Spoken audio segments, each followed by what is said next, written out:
Everyone, welcome back to my channel True Wing. So guys, कैसे हैं आप लोग? मैं तो ठीक हूँ, बहुत ज़्यादा अच्छी तो नहीं हूँ बट हाँ ठीक हूँ। और काफ़ी दिनों बाद आप लोगों से मुलाकात हो रही है। जैसा कि गाइस मैंने अपने लास्ट व्लॉग में बताया था कि थोड़ी सी प्रॉब्लम्स चल रही हैं। और प्रॉब्लम्स ये जो थी मैं आपके साथ शेयर भी करी थी कि एक तो मेरी मदर इन लॉ की तबीयत ख़राब है, तो उनका ट्रीटमेंट चल रहा है अभी, तो वो प्रॉब्लम है। और दूसरा मेरे भी कुछ हेल्थ इश्यूज़ चल रहे हैं जिनका मैं ट्रीटमेंट ले रही हूँ। वीकनेस वगैरह, मल्टीविटामिन्स मैं ले रही हूँ। और थोड़ा सा वेट गेन हो गया था, तो उसकी वजह से भी मैं काफ़ी स्ट्रेस में आ गई थी। ऑल्दो मैं चीज़ों को बैलेंस आउट करने की पूरी कोशिश कर रही हूँ, तो थोड़ा सा उन सब के बीच में ना गाइस मैं यूट्यूब के लिए टाइम नहीं निकाल पा रही हूँ। और मैं समझती हूँ कि ये मेरी प्रायोरिटी है, मैंने चैनल स्टार्ट किया है तो मुझे पूरा टाइम भी देना है, चीज़ों को मैनेज करना है। मैं पूरी कोशिश करूँगी बट मैं हर बार यही कहती हूँ गाइस, मैं नहीं कर पा रही हूँ। तो थोड़ा सा मुझे कोऑपरेट करना इस टाइम में, क्योंकि मेरे लिए ये पीरियड थोड़ा सा टफ हो रहा है, सारी चीज़ों को एक साथ लेकर चलना। और एक ही होता है ना, इंसान अगर खुद से ठीक है, सब मैं खुद से ठीक हूँ ना, तो मैं हर चीज़ को बैलेंस कर सकती हूँ। अपने पढ़ाई के लिए, अपने कैरियर के लिए भी टाइम निकाल सकती हूँ, अपनी हेल्थ के लिए भी टाइम निकाल सकती हूँ, घर के लिए भी टाइम निकाल सकती हूँ, हस्बैंड के लिए भी टाइम निकाल सकती हूँ, फैमिली के लिए भी टाइम निकाल सकती हूँ। But I am not feeling well at all. और आज मैंने बहुत अपने आप को पुश किया है यूट्यूब पर आने के लिए कि नहीं शिप्रा, थोड़ा सा टाइम मिला है, इसमें थोड़ा सा मतलब जो भी आप कर सको अपने ऑडियंस के साथ इंटरेक्ट करो। ऐसे इतना लंबा गैप देना मैं समझती हूँ अच्छा नहीं है। और अभी सब लोग गए हुए हैं, भैया, शुभ और अमित मम्मी को लेकर हॉस्पिटल। आज उनका ऐसे ही वीकली चेकअप था, डॉक्टर ने उनको बुलाया था तो वो गए हैं चेकअप कराने। घर में मैं अकेली थी, सारा काम वाम ख़त्म किया, सफाई वफाई की। वैसे सफाई वाली आती हैं बट काफ़ी कुछ रह जाता है, डस्टिंग एंड ऑल। तो सारी सफाई वफाई से फ्री होकर और मैंने फिर सोचा कि बैठ के आप लोगों से बात करते हैं। सो गाइस, घर के हालात जो चल रहे हैं वो तो मैंने अभी आपको बता ही दिए कि हेल्थ इश्यूज़ घर में बहुत चल रहे हैं। और इस वजह से ना थोड़ी सी चीज़ें डिस्टर्ब चल रही हैं, मैं नहीं कर पा रही हूँ। और मैंने सोचा था इसी के साथ, अभी तक मैंने अपने यूट्यूब पर अपना एक इंट्रो शेयर नहीं किया है कि अपने बारे में मैंने कुछ भी नहीं बताया है। जो आप व्लॉग्स में देखते हो उसके थ्रू जो मुझे जानते हैं जान गए, व्लॉग्स में देखकर जान गए, बट मैंने अपने स्टार्टिंग से अब तक की जर्नी के बारे में कुछ भी नहीं बताया है। तो मैंने सोचा क्यों ना मैं आज थोड़ी सी हिंट शेयर कर देती हूँ, बैठे बैठे बातचीत कर लेते हैं। सो गाइज़, सॉरी थोड़ा सा डिस्टर्बेंस हो गया। सो गाइज़, मेरा नाम है शिप्रा नागेश और मैं अलीगढ़ की रहने वाली हूँ। और अलीगढ़ में ही मेरी शादी हुई थी, मतलब मेरे इन लॉज जो हैं वो भी अलीगढ़ के रहने वाले हैं। अभी हम नोएडा शिफ्ट हो गए हैं कुछ 1 साल पहले करीब। और मैं अपने पेरेंट्स की ओनली चाइल्ड हूँ। मेरी फैमिली में मेरे पापा, मम्मी और मैं, हम लोग 3 लोग थे और अलीगढ़ में रहते थे। और दादी और चाचा की मेरी फैमिली जो थी वो लोग अभी गांव में रहते थे, वो अभी फ़िलहाल वो भी शिफ्ट हो गए हैं।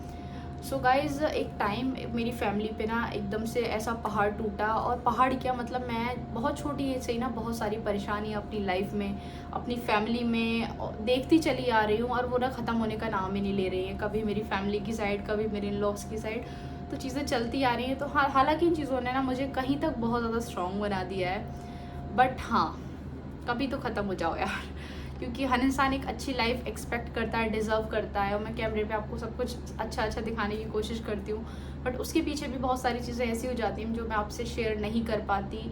या गाइज़, मैं अगर सच बोलूँ तो I am not a kind of person कि जिसकी ज़िंदगी में बहुत बड़ी प्रॉब्लम्स चल रही हैं, या सपोज़ करो कोई हॉस्पिटलाइज और मैं कैमरा लेके वहाँ शूट करूँ, हॉस्पिटल का सारा कुछ दिखाऊँ। और अगर घर में कोई परेशान है या मैं परेशान हूँ या मेरी आंखों से आंसू चल रहा है, मैं उसको रिकॉर्ड करूँ। मैं किसी को जज नहीं कर रही हूँ, सब लोग हैं दिखाते हैं अपने इमोशनल साइड, सबको दिखाना चाहिए, मैं अग्री करती हूँ इस चीज़ पर, मुझसे नहीं हो पाता। यही रीज़न होता है जब मेरी लाइफ में थोड़ा सा भी टफ टाइम आता है तो मैं यूट्यूब से थोड़ा सा पीछे हट जाती हूँ, सोशल मीडिया से थोड़ा सा पीछे हट जाती हूँ, मैं शेयर नहीं कर पाती हूँ वो चीज़ें। तो हाँ, मैं बात कर रही थी अपनी फैमिली की। तो गाइज़, मेरी फैमिली में मैं, मेरी मदर, मेरे पापा, 3 लोग थे।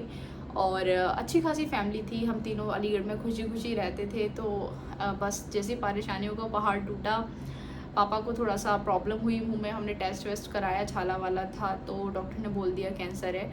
उस टाइम मैं 10th की एग्ज़ाम ही दे कर चुकी थी, 11th में आई थी। और एकदम से ना पैरों तले ज़मीन खिसक जानी, क्योंकि इतनी बड़ी प्रॉब्लम फैमिली पे आना, और जहाँ पर आपके घर में सिर्फ वो एक ही अर्निंग पर्सन हो। पापा ही अर्निंग पर्सन थे, मम्मी मेरी हाउसवाइफ थी और अभी भी हैं।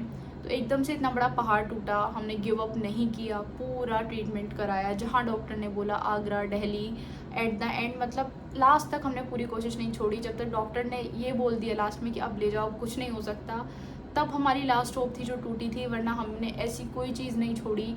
मेरे एग्ज़ाम्स चल रहे थे, एग्ज़ाम्स के टाइम पर मैं स्कूल नहीं जा पा रही थी, पूरी साल में स्कूल, एक साल जो थी उस टाइम में स्कूल नहीं गई, एक दिन जा रही हूँ, 2 दिन जा रही हूँ, उसके बाद पापा का दिल्ली ट्रीटमेंट चल रहा है, मम्मी पापा इधर आ रहे हैं, तो मतलब एक छोटा परिवार, उसमें भी इतनी सारी एकदम से प्रॉब्लम्स आ जाना। तो 1 साल पापा का ट्रीटमेंट चला और ट्रीटमेंट का कैंसर की स्टेज 3 आ गई थी, कुछ भी मतलब सक्सेसफुल नहीं हो पाया और लास्ट में आके 1 साल बाद हमने पापा को खो दिया था। तो वो मतलब वो मेरी ज़िंदगी का अब तक का सबसे वर्स्ट फेज़ था और मैं समझती हूँ एक बाप का जाना क्या होता है आपकी ज़िंदगी में। आप बाहर से खुश रह सकते हो, सबको दिखा सकते हो, पर आपकी जो रीढ़ की हड्डी होती है ना वो टूट जाती है। ट्रस्ट मी गाइस, मतलब सब कुछ ख़त्म हो गया था और एक 11th में बच्ची, छोटी सी बच्ची, और उससे पहला भी आपको एक इंसिडेंट बताती हूँ। उससे 1 साल पहले मेरे चाचू एक्सपायर हो गए थे। मेरे पापा चाचा 2 ही भाई थे। तो चाचा का एक्सीडेंट हुआ था और एक्सीडेंट में टेस्ट वेस्ट कराया, थोड़ा सा मतलब एक आँख की रोशनी चली गई थी, इतना सीरियस हमें लगा ही नहीं था कुछ होगा। बट टेस्ट कराने के बाद जब रिपोर्ट्स वगैरह आई और सारी चीज़ें हुई, फिर अब उनका ब्रेन का ऑपरेशन भी हुआ था। एट द एंड कुछ नहीं सॉल्यूशन निकला, कोमा में चले गए थे चाचा और 3 महीने तक उनका ट्रीटमेंट पूरा चला। वो साल भी हमारे लिए बहुत बड़ा डिस्टर्बेंस वाला रहा था और एक कोई 3 महीने बाद चाचा एक्सपायर हो गए थे। उनके भी छोटे छोटे 2 बच्चे मेरे बहन भाई थे, वहाँ चाची अकेली। 1 साल बाद 30 नवंबर को चाचा एक्सपायर हुए थे, उसके एग्जैक्ट 1 साल बाद 20 नवंबर को मेरे पापा एक्सपायर हो गए। मेरे घर की मतलब हर तरीके से हालत ख़राब हो गई थी गाइज़। पापा चाचा, घर के 2 मेन आदमी, दादा मेरे हैं नहीं, सिर्फ घर में 2 आदमी थे और दोनों आदमी चले गए। सब कुछ सारा वजन जो होता है हमारे कंधों पर, हमारे माँ के, चाची के कंधों पर आ गया था। तो चाची तो खैर अभी भी कर रही हैं, चाची ने फिर टीचिंग वीचिंग ज्वाइन कर लिया क्योंकि बच्चे पढ़ाने हैं, सपोर्ट करना है। ऑल दो भगवान की दुआ से ऐसा नहीं है कि कुछ नहीं है, सब लोग छोड़कर भी गए हैं वो लोग काफ़ी कुछ, पर एक बाप के बिना जीना कैसा होता है ना, वो ज़रा से बच्चों से पूछो। और जब मैं बहुत ज़्यादा इमोशनल हो जाती हूँ, टूट जाती हूँ, तो मैं उनकी तरफ देखती हूँ कि हाँ, मेरे मुझसे छोटे भी मेरे 2 बहन भाई हैं और वो भी सर्वाइव कर रहे हैं, तो हमें उनके लिए स्ट्रॉन्ग बन के रहना है। तो 1 साल बाद चाचा एक्सपायर हुए, उसके नेक्स्ट ईयर मेरे पापा एक्सपायर हो गए थे। और गाइस उस ही दिन से मतलब जिम्मेदारियाँ इतनी आ गई थी, बहुत छोटी एज से ही मैंने अपने घर की जिम्मेदारियाँ संभाली हैं। और मैंने कभी बताया भी नहीं, मैंने सोचा कि जब मुझे मतलब शेयर करना चाहिए अपनी जर्नी के बारे में, कि लोग, जो भी लोग मुझे देखते हैं, उन्हें पता होना चाहिए कि मैंने ज़िंदगी में क्या क्या फ़ेस किया है, क्या क्या चीज़ें मेरे साथ रही हैं। सो गाइस, पापा के जाने के बाद मम्मी मेरी हाउसवाइफ थी, मम्मी भी बहुत बुरे तरीके से टूट चुकी थी, मैं भी टूट चुकी थी, कुछ भी समझ नहीं आ रहा था क्या करना है, कैसे करना है। और फिर जैसे तैसे करके मैंने अपना 1 साल काटा था और 1 साल बाद से फिर मैं निकल गई थी जॉब ढूंढने, क्योंकि घर तो चलाना था ना अपना। और लगी, फिर बहुत मेहनत करी, ढूंढा इधर उधर, कोई जॉब पे नहीं रख रहा था, क्योंकि जॉब पर कोई आपको क्यों रखेगा, आप अंडर एज हो, आप 18+ नहीं हो। और कोई भी जॉब पे हायरिंग करता है, कोई भी रखता है बंदा, तो ये तो देखता है कि भाई किस लिए रखूँ, बंदा काम कर पाएगा या नहीं, अंडर एज है, कोई एक्सपीरियंस नहीं है, क्वालिफिकेशंस नहीं है, 12th करी है। प्लस पॉइंट मेरे साथ ये रहा कि सीबीएसई से मेरी स्टडीज़ हुई थी, और सीबीएसई से स्टडीज़ का फ़र्क होता है कि आपका कम्युनिकेशन वगैरह, आपका कॉन्फिडेंस स्किल्स थोड़ी सी ज़्यादा, मैं ये नहीं कह रही हूँ कि यूपी बोर्ड की नहीं होती है, बट लोग प्रेफर करते हैं कि हाँ सीबीएसई वाला है तो थोड़ा सा बंदा एक्टिव ज़्यादा होगा। तो फिर मैंने जॉब सर्च करी, इधर उधर लोगों को बोला कि कहीं मतलब मेरी हो सके तो जुगाड़ से मेरी हेल्प, जॉब वॉब का कुछ सोर्स बताओ, रेफरेंस दो मेरा। तो फिर एट द एंड जाके मेरी एक जगह जॉब लगी, वहाँ मैंने जॉब ज्वाइन करी और सैलरी भी बहुत मिनिमल सा अमाउंट मुझे वहाँ पर मिलता था, बट मेरे लिए वो सफिशिएंट था, क्योंकि कुछ ना से तो कुछ बेहतर होता है और मुझे संभाव मेरी फैमिली को चलाना था। मैं समझ गई थी, रो ली महीने भर, 2 महीने 3 महीने, पर रोना सॉल्यूशन नहीं है, लाइफ में आगे बढ़ना पड़ेगा, क्योंकि ज़िंदगी तो आपको एनी हाउ जीनी ही जीनी होती है। और ये भी ज़िंदगी का बहुत बड़ा सच है। इस सच को इंसान तब तक एक्सेप्ट नहीं कर सकता, तब तक उसके सामने ये नहीं होता कि दुनिया से एक ना एक दिन सबको जाना है। So you have to be strong कि आपको उसके जाने के बाद चीज़ों से कैसे डील करना है, कैसे रहना है, क्योंकि आपके पेरेंट्स आपके लिए ना वो हो सकते हैं, इमोशनल हो सकते हैं, प्यार करने वाले, काइंड हो सकते हैं, पर ये दुनिया काइंड नहीं है गाइस। ये दुनिया बिल्कुल भी काइंड नहीं होती है। और ऐसा नहीं मुझे सपोर्ट नहीं किया, मुझे काफ़ी लोगों ने सपोर्ट भी किया, काफ़ी लोगों ने पीछे से डिच भी किया। और बाप के जाने के बाद तो बहुत उंगलियां भी उठती हैं लड़की के ऊपर, स्पेशली लड़की जो होती हैं। और जो भी मेरी वीडियोस को देख रही होंगी, भगवान ना करे किसी के साथ ऐसा हो, या जिसके साथ भी हो वो रिलेट कर सकता है कि जैसी मैं आज बैठी हूँ। और मतलब कैसे एक्सप्लेन करूँ, मैं ये चीज़ आपको समझा नहीं पा रही हूँ। अगर ये मैं शादी से पहले इतना ये लिपस्टिक भी लगा के बैठी हूँ या काजल भी लग रहा है मेरी आंखों में, तो सामने वाले को लग रहा है ओ माय गॉड इनकी लड़की तो बिगड़ गई ये वो। तो वो सारी चीज़ें मेरे साथ भी हुई, पर कहते हैं ना कि इन सब चीज़ों से ऊपर उठना था, ग्रो करना था लाइफ में।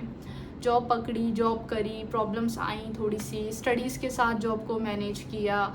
उसके बाद उससे कुछ नहीं हो पा रहा था, दूसरी जॉब पकड़ी, दूसरी जॉब के बाद फिर सोचा कि साइड में कुछ और करना है। साइड में पूरा आपका अपना दिन का टाइम टेबल अगर आपको बताऊं आप लोग भी शॉक्ड हो जाएंगे। सुबह उठती थी, स्कूल ज्वाइन किया जहाँ पर पढ़ाने जाती थी, 6 बजे उठ जाती थी, 7 बजे स्कूल में पहुँच जाती थी। 7 बजे स्कूल से जाने के बाद 2 बजे स्कूल की छुट्टी होती थी, वहाँ से पढ़ाकर 2 बजे फ्री होती थी। फिर उनका ही एक जगह कोचिंग इंस्टीट्यूट था, वहाँ पर पढ़ाने जाती थी। और वहाँ पर पढ़ाने के बाद मतलब 2 बजे से कोचिंग इंस्टीट्यूट खुल जाता था, शाम के 6 बजे तक चलता था। सुबह 7 से 2 स्कूल, 2 से 5-6 बजे तक कोचिंग सेंटर, और कोचिंग सेंटर से घर आते ही भाग के घर आती थी वहाँ से जॉब पर से। और 6 से लेके 8 बजे तक अपने घर में कोचिंग खोल लिया था मैंने, बच्चों को पढ़ाना स्टार्ट किया। 2 बच्चे, 3 बच्चे, 5 बच्चे, लकीली फिर मेरे पास अच्छे खासे बच्चे हो गए थे। तो फिर घर में 2 घंटे ट्यूशन पढ़ाती थी। और ट्यूशन पढ़ाने के बाद में फिर रात को 1 घंटा बचता था, अपने आप को इतना इन्वॉल्व कर लिया था कि फ्री नहीं रहना है। फ्री रहूँगी, नेगेटिव थॉट्स आएंगे, नेगेटिव एनर्जीज, मतलब खिंच जाऊंगी उस तरफ, इमोशनल होती थी। फिर मतलब पापा को मिस करना, घर की सारी प्रॉब्लम्स के साथ सफ़र करना, कि मेरे पास इतना, मैंने इतना इन्वॉल्व कर लिया, इतना बिजी कर लिया अपने आप को कि घर की सारी मतलब टेंशन्स के लिए ना मेरे पास टाइम ही ना रहे। मैं इतना थक जाऊँ कि रात को आके मुझे बस ये लगे खाना खा के मैं सो जाऊँ। फिर वहाँ से फ्री होती थी 6 से 8 अपने घर पे ट्यूशन पढ़ाए, और 8 से 9 फिर मैं जाती थी जिम। हेल्थ भी मेंटेन करनी थी, अगर खुद सही नहीं हो तो अपने घर को कैसे चला पाऊंगी। तो 8 से 9 करती थी जिम, और 9 बजे फ्री होकर घर में आकर जो मेरी कंडीशन हो जाती थी ना गाइस, मम्मी ने थाली लगा के दी थी, खाना खाया, ट्रस्ट में 10 जब बजते थे कि मेरी आँख लग जाती थी। तो इस तरीके से मैंने चीज़ों को मैनेज किया और करती गई। भगवान की दुआ से टाइम चेंज होता गया, बच्चे भी अच्छे खासे हो गए, कोचिंग सेंटर खोला, कोचिंग सेंटर मेरा चलने लगा, जॉब्स मेरी अच्छी चलने लगी। और धीरे धीरे मतलब फिर हमारा घर था, घर का हमने एक ऊपर वाला पोर्शन रेंट पे दे दिया था, तो सारी चीज़ें बैलेंस आउट होने लगी थी। सब कुछ अच्छे से, ग्रेजुएशन कंप्लीट हुआ, फिर धीरे धीरे मास्टर्स कंप्लीट हुआ, सारी पढ़ाई भी कंप्लीट हो गई, सारी चीज़ें, घर बहुत अच्छे से चलाने लगी थी। जो भी परेशानियाँ थी सब ख़त्म हो गई। बस एक जो खालीपन था पापा का वो था, है और हमेशा रहेगा। और आज शादी भी हो गई है तो भी मैं बहुत टाइम ऐसा होता है कि सोच सोच के रोती हूँ, याद करती हूँ। क्योंकि ऑल्दो मेरी मम्मी किसी चीज़ में कमी नहीं छोड़ती हैं, और इतनी लकी हूँ मैं कि आज मैं सबके सामने भी ये चीज़ बोल रही हूँ कि मेरे फादर इन लॉ इतने ज़्यादा अच्छे हैं ना, कि वो हमेशा मतलब जब भी उन्होंने कभी मुझे फील ही नहीं होने दिया कि मैं अपने ससुराल में हूँ। सामने बैठ के भी मुझसे यही बोलेंगे, देख ये मैंने एक दिन गुस्से में ऐसे ही बोल दिया था, मैंने कहा मेरे पापा नहीं है, गुस्से में सॉरी इमोशनल होकर मैं थोड़ी परेशान हो रही, तो कह रहे अरे तूने ये कैसे कह दिया, तेरे पापा नहीं है, हम हैं तेरे पापा। और मुझे आज के बाद ये नहीं सुनना कि पापा नहीं है, मैं हूँ ना, तू वजह तुझे किस चीज़ की परेशानी है। तो इस तरीके से कोई मतलब आपको फुल हैंड सपोर्ट का दे, इतना प्यार मिला मुझे, और मुझे बहुत ज़्यादा सपोर्ट भी करते पापा, प्यार भी करते, फील नहीं होने देते। पर समय समय पर पापा की कमी महसूस होती है, क्योंकि एक लड़की का ना मायका होना तो बहुत उसके लिए मायने रखता है। मम्मी है मेरी, मम्मी को मैं मोस्टली अपने साथ रखती हूँ, क्योंकि मम्मी का ओनली चाइल्ड हूँ, तो टेक केयर कौन करेगा वहाँ पर, और उनकी तबीयत भी ख़राब रहती है। और गैस अभी भी उनकी तबीयत ठीक नहीं है, वहाँ पर वो हैं, उनके टेस्ट वगैरह चल रहे हैं, और स्वेलिंग वगैरह हो रही है, समझ में नहीं आ रहा क्यों स्वेलिंग हो रही है। अल्ट्रासाउंड हो गया, ब्लड टेस्ट वगैरह भी कराए हैं, पता चले क्या हो रहा है। यहाँ पर मम्मी बीमार हैं, तो सिचुएशन ऐसी चल रही है। इस कंडीशन में मैं कोशिश करती भी हूँ तो क्या मतलब डेली व्लॉग रिकॉर्ड करूँ, मेरे को समझ में नहीं आता और मुझसे हो भी नहीं पाता। तो मैंने इसीलिए सोचा था कि बैठे बैठे मैं कुछ अपनी जर्नी, अपनी स्टोरी भी आप लोगों के साथ शेयर कर दूँगी। तो ये थी मेरी एक स्टोरी, जो कि थोड़ी सी मतलब बहुत ज़्यादा वैसी रही है, थोड़ी सी नहीं, अच्छी खासी रही है। बचपन से ही प्रॉब्लम्स का सामना किया है, और छोटी सी एज से ही 10th 11th से ही पापा के जाने के बाद से प्रॉब्लम्स, अपना घर संभाला, घर को ऑन ट्रैक लेके आई, जैसा था सारी चीज़ों को वैसे ही नॉर्मलाइज किया, मेहनत करी। उसके बाद सारी चीज़ें सब कुछ अच्छे से मैनेज हो गया था। और फिर शादी वादी हो गई, और शादी होने के बाद कुछ टाइम मतलब अच्छे से रही। बीच में फिर मैं बीमार पड़ गई, खुद एडमिट रही। एडमिट होने के बाद मैं थोड़ा सा रिकवर होके उठी, जॉब ज्वाइन किया था, और 2-3 महीने आई थिंक मैं जॉब कर पाई थी, जो मेरा वर्क फ्रॉम होम जॉब था, जो मेरे पुराने व्यूअर्स हैं उनको पता होगा। तो फिर एट द एंड मुझे वो जॉब भी छोड़ना पड़ा, क्योंकि मेरी हेल्थ प्रॉब्लम्स थी वो बहुत ज़्यादा बढ़ने लगी थी उस टाइम पे। और अब मैं दोबारा से ज्वाइन करने का जैसे ही सोचती हूँ, जैसे ही प्लान करती हूँ कि नहीं अब मैं इंटरव्यू वगैरह देना स्टार्ट करती हूँ, मैं जॉब ज्वाइन करती हूँ कहीं, क्योंकि बहुत दिन हो गए घर पे रहते रहते अब रहा नहीं जा रहा है। क्योंकि आप सोच सकते हो जिसने 11th क्लास से जॉब करी हो और जो बाहर निकला हुआ हो ना बच्चा, वो 24 घंटे फ्लैट के अंदर बंद नहीं रह सकता। तो मेरे से तो हो ही नहीं पा रहा, पर प्रॉब्लम्स हैं ऐसी हैं। तो अभी तो कुछ टाइम देख रही हूँ मैं, जो टाइम जा रहा है फटाफट से फिर से मैं चीज़ों को ऑन ट्रैक लाऊंगी। और मैं मतलब छोटी एज से ही कमाया है मैंने, तो मुझे डिपेंड रहने की आदत बिल्कुल नहीं है। मैं फिर से कहूँगी, मुझे मेरी फैमिली की तरफ से इन-लॉज या मेरे हस्बैंड किसी भी चीज़ की प्रॉब्लम नहीं होने देते हैं। इवन मुझे कहना भी नहीं पड़ता, मेरी सारी नीड्स पूरी होती हैं, विशेस भी पूरी होती हैं। फिर भी मैं डिपेंडेंसी नहीं चाहती हूँ किसी की, और ये हर लड़की के अंदर होना चाहिए कि अपने दम पर कुछ ना कुछ इंसान को होना चाहिए। तो उसी के लिए जो टाइम जा रहा है, मम्मी थोड़ा जल्दी से रिकवर हो जाए और मैं फिर से जॉब ज्वाइन कर पाऊँ। क्योंकि आप क्या हो, आपकी खुद की एक पहचान होना बहुत ज़रूरी है। मुझे वो खुद की पहचान वापस से बनानी है, जो कुछ टाइम से मेरी खो गई है। बाकी बहरहाल सब कुछ ठीक है। मैं तो ये भी मानती हूँ कि अपनी खामियां छोड़कर, अपनी परेशानियां छोड़कर, ये भी देखना चाहिए आपको कि आप कितने तरीक़ों से ब्लेस्ड हो। जो चीज़ें औरों को नसीब नहीं हुई वो आपके पास हैं। आप एक अच्छे घर में रह रहे हो, अच्छा खाना खा रहे हो, अच्छे कपड़े पहन रहे हो, आपके पास एक अच्छा परिवार है, आपको प्यार करने वाले लोग हैं आपके साथ। और मेरे साथ तो 8000 के समथिंग लोग मेरे यूट्यूब पर भी जुड़े हुए हैं, जो मुझे देखते हैं, जो मुझे प्यार करते हैं, जो मुझे सपोर्ट करते हैं। तो काउंट योर ब्लेसिंग्स। बस परेशानियाँ हैं, जीवन है, चलती रहेंगी, आती रहेंगी, क्योंकि ये प्रॉब्लम्स तो कभी ख़त्म नहीं होती हैं। तो मैं आपको क्या करना है, और ये चीज़ मैं भी करने की सोच रही हूँ, जब भी आप बहुत ज़्यादा परेशान हो ना, बहुत ज़्यादा परेशान, अब मैंने ये करना शुरू कर दिया है और आप भी करो। मोबाइल पर नोट्स का ऑप्शन होता है, जब भी आपको लगे यार मैं परेशान हूँ, यार मैं ये नहीं कर पा रही, या मुझे ये करना था, ये करना, काउंट योर ब्लेसिंग्स काउंट करना स्टार्ट कर दो, और खुद ब खुद खुश होने लगोगे कि हाँ भाई, ये मैंने इस साल में क्या क्या किया, आज मैंने ये किया, इसमें ये पॉइंट अच्छा था, दिन का सबसे अच्छा बेस्ट पार्ट मेरा ये था। तो जिस दिन आप अपनी अच्छाइयाँ, अपनी ब्लेसिंग्स किस तरीके से आप ब्लेस्ड काउंट करना स्टार्ट कर दोगे, ज़िंदगी की परेशानियाँ बहुत छोटी लगने लगेंगी। जो परेशानियाँ चल रही हैं ये भी ख़त्म हो जाएंगी। सो गाइज़, ये थी मेरी कुछ जर्नी। और मैंने इन शॉर्ट में क्या 18 मिनट का वीडियो हो गया, काफ़ी लंबा हो गया, आप लोगों के साथ शेयर करी है। और बाकी सब आप लोग मेरे फैमिली इन लॉज के बारे में जानते हो। मैं हस्बैंड के साथ यहाँ रहती हूँ, मेरी मदर इन लॉ अलीगढ़ रहती हैं, अभी वो मेरे साथ, उनका ट्रीटमेंट चल रहा है। और बाकी सबको आप जानते हो। अगर आपकी इसके अलावा भी कोई क्वेरी हो तो कमेंट कर देना। और आपको ऐसी चिट चैट बैठकर बातें करने वाली वीडियोस कैसी लगती हैं, ये भी मुझे कमेंट सेक्शन में बता देना। जब तक के लिए बाय बाय, मिलते हैं नेक्स्ट वीडियो में, और होप करती हूँ कि नेक्स्ट वीडियो जल्दी आएगा। Bye bye.